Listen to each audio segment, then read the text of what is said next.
everyone, I'm Santiago, and today I'm going to be testing Sherlock Holmes Devil's Daughter on the Geforce GTX 750 Ti. For FPS monitoring, I'll be using cam. If you want to learn how to use it, click on the top right corner of the video where the cam logo is, or check the description below if you want to learn more. So, this game, the Devil's Daughter, well, this is the predecessor to Crimes and Punishments. It's using the same engine, Unreal Engine 3. As you could see there, it has very limited options. So I'm going to start at the beginning.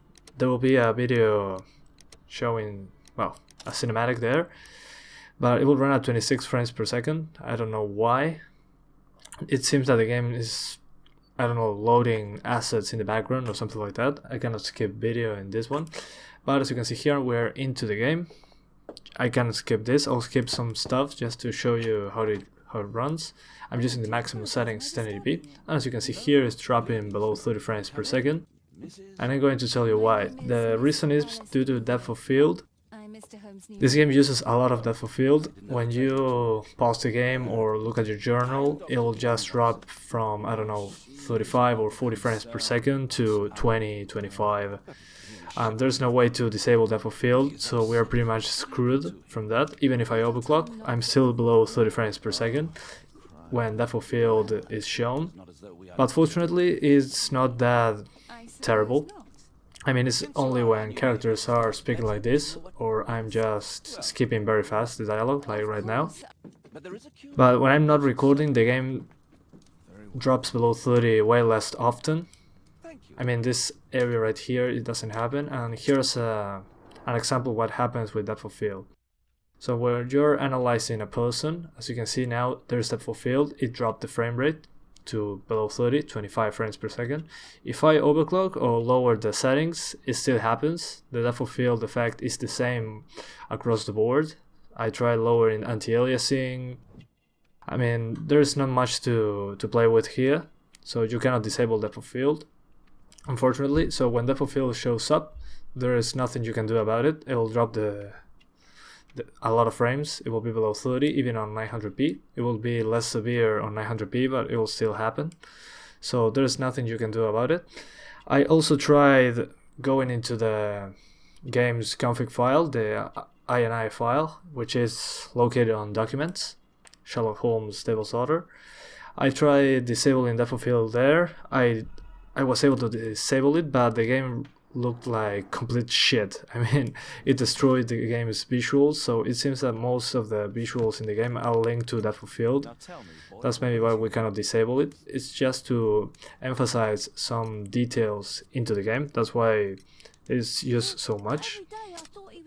But this is pretty much like Crimes and Punishments, but with a new version of Sherlock Holmes. It has new actors, new voice actors, I mean, and you can now roam in bigger maps like streets and all that stuff. I'll show you right now after I end with this interrogation. But yeah, this game runs at I'm running it at 1080p.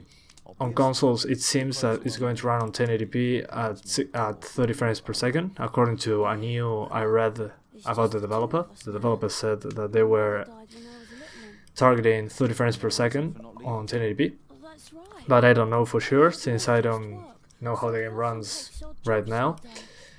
But the thing here is that you should cap the game at 30 frames per second. Just enable VSync on the option in the options menu of the game itself, and the game will usually be capped at 30 frames per second. Even people with GTX 970s is having trouble maintaining 60 frames per second on this game. I'll show you why right now.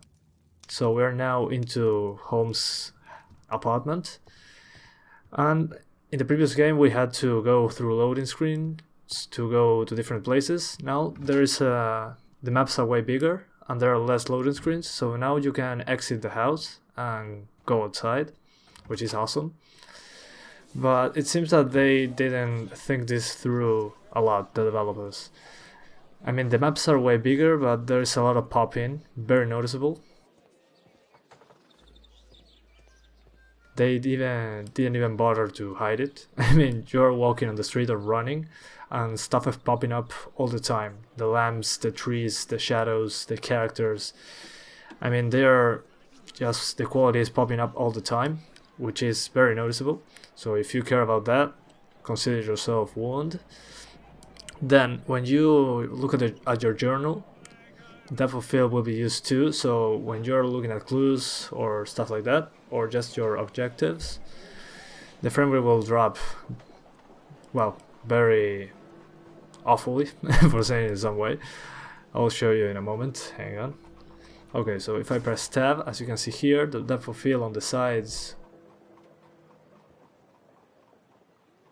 is destroying the frame rate, so we drop to 23 frames per second, but there we are not in an action scene, you don't need reflexes, anything like that. It's not like a shooter, so you probably don't need more than 30 frames per second, but it's kind of annoying since the mouse will be very slow. So if you don't care about that, you can play just fine. But the problem is mostly that the mouse is laggy when you're pausing the game or looking at your journal. I'll show you 900p and 720p too. On 720p it's not that bad of a drop, it drops to 35 frames per second I think when you use depth of field. On 900p it still drops below 30 frames per second.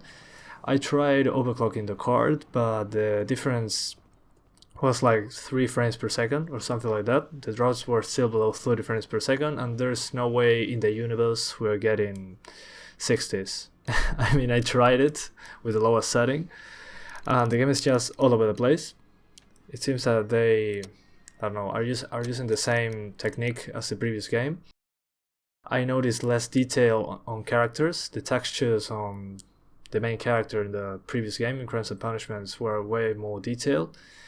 Now that's not the case. The game looks better overall, but some characters look worse. But yeah, as you can see, when I look at this on 900p now, it dropped to 30, but not below 30, so that's good. But yeah, I suggest you just cap the game at 30 frames per second, enabling VSync in the options menu of the game, and keep the rest on the highest possible. As you can see here, we have more than 50 frames per second, but once we go outside and start moving around and all that kind of stuff, the frame rate goes crazy. I mean, if I look at the left, as I'm doing right now, I'm around 53, something like that, but when I look the other way around, it drops to 37, so it's kind of all over the place. So just keep the game at 30 frames per second and you will be fine using maximum settings. Even on 720p this is a problem. So yeah, that's pretty much all I got to say for now. I hope you guys enjoyed the video. Thanks for watching and see you in the next one. Bye.